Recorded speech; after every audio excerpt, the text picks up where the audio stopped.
Assalamualaikum warahmatullahi wabarakatuh. Saudaraku, jumpa lagi dengan Gus Luken Sunarto pada Klinik Edukasi. Kali ini Gus Luken akan menyampaikan perihal visitasi akreditasi tahun 2022. Baik, saudaraku, sebelum saya menyampaikan hal-hal yang rinci tentang apa dan bagaimana visitasi, tolong like dan subscribe channel ini agar nanti tidak ketinggalan juga informasi selanjutnya. Tekan tombol lonceng. Oke, terima kasih. Saudaraku, langsung saja saya sampaikan. Yang pertama adalah apa visitasi. Visitasi merupakan kegiatan verifikasi dan klarifikasi isian instrumen akreditasi, instrumen pengumpulan data, dan informasi pendukung. Nah, visitasi ini mengacu pada juknis pengisian instrumen akreditasi. Nah, gunanya atau tujuannya adalah mengobservasi kegiatan pembelajaran di kelas atau juga termasuk mengobservasi lingkungan sekolah atau madrasah. Nah, ini salah satunya. Kemudian juga melalui beberapa penjelasan-penjelasan yang akan disampaikan oleh perangkat teman-teman dari kepala sekolah, guru dan siswa sesuai dengan permintaan asesor. Oke. Visitasi tahun 2022 yang menjadi prioritas utama dilakukan secara luring.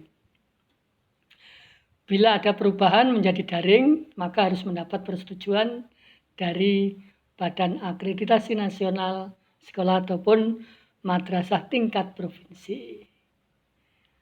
Nah, sementara untuk reobservasi bagi sekolah yang pernah diakreditasi dilaksanakan secara daring kecuali ada persetujuan dari Badan Akreditasi Nasional Sekolah atau madrasah tingkat provinsi, bisa berubah menjadi luring.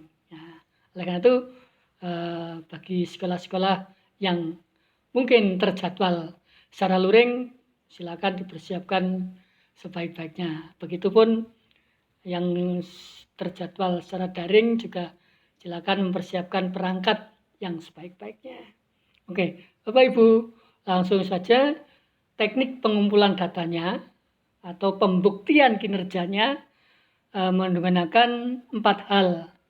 Jadi seorang asesor akan mengecek apakah data yang sudah diupload sesuai dengan kondisi fakta yang sebenarnya, maka bisa melalui pertama adalah telaah dokumen yang telah diupload.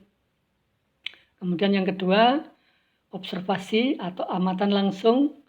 Yang ketiga, wawancara dengan pihak sekolah, pihak-pihak terkait. Dan yang keempat adalah angket. Sesuai Kemendikbudristek nomor 209/P/2021, instrumennya meliputi pertama adalah butir kinerja inti jumlah 35 ini ya. Kemudian yang kedua, butir pemenuhan relatif, dan yang ketiga adalah teknik penskoran dan peringkatan. Apa saja komponen-komponen yang akan dilihat?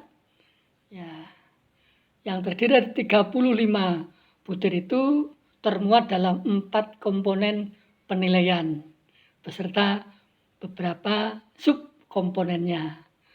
Baik Bapak Ibu, komponen pertama adalah mutu lulusan. Di dalam komponen mutu lulusan ini, subkomponennya adalah pengembangan karakter siswa. Yang pertama, yang kedua adalah kompetensi siswa, dan yang ketiga kepuasan pemangku kepentingan, termasuk bagaimana tanggapan komite terhadap pelaksanaan kegiatan belajar di sekolah tersebut, ya, terhadap hasil lulusan pada sekolah tersebut. Kemudian yang kedua adalah proses pembelajaran.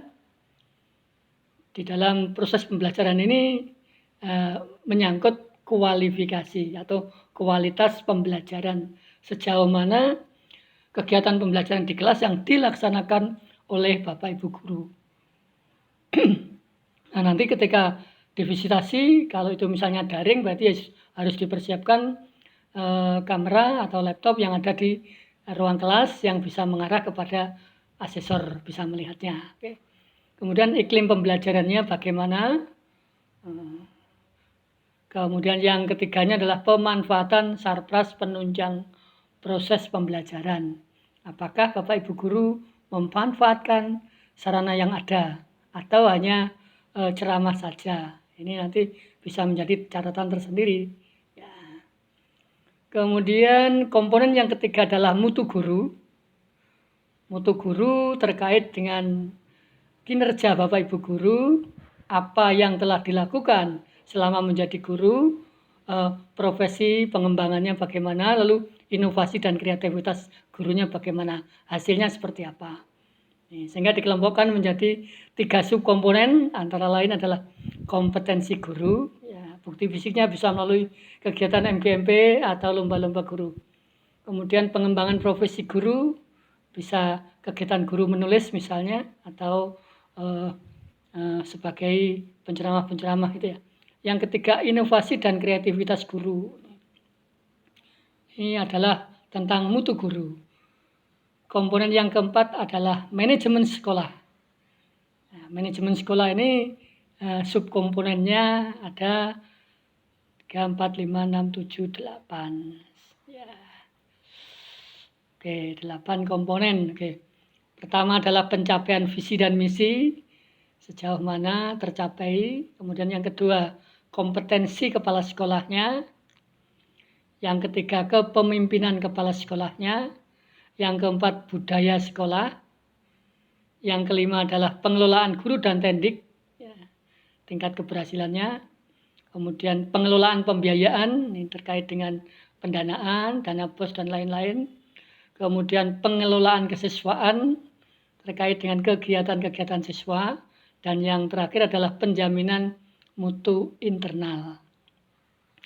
Bapak Ibu, dari keempat komponen di atas dikembangkan menjadi 35 butir yang harus terisi dan terupload ya, dalam bentuk PDF ya.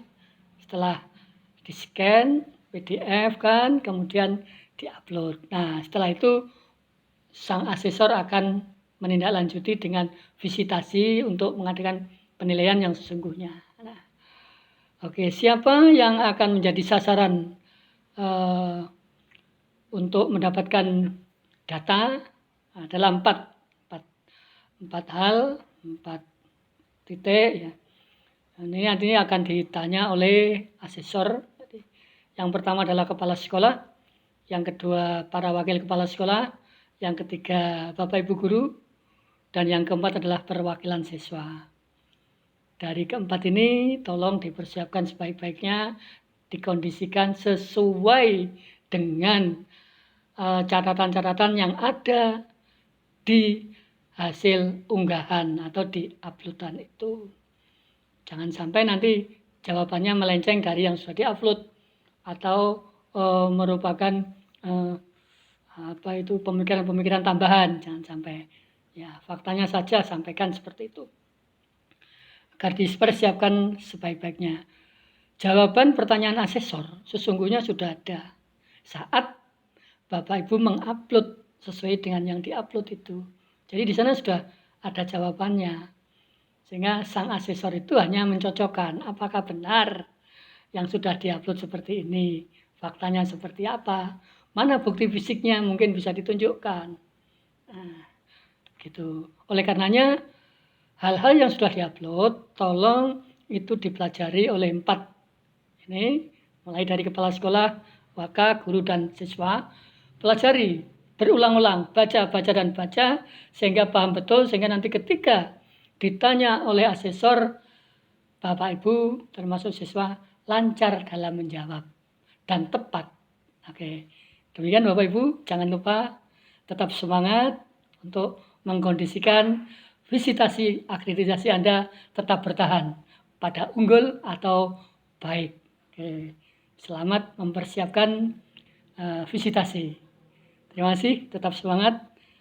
Kurang lebihnya mohon maaf. Wassalamualaikum warahmatullahi wabarakatuh.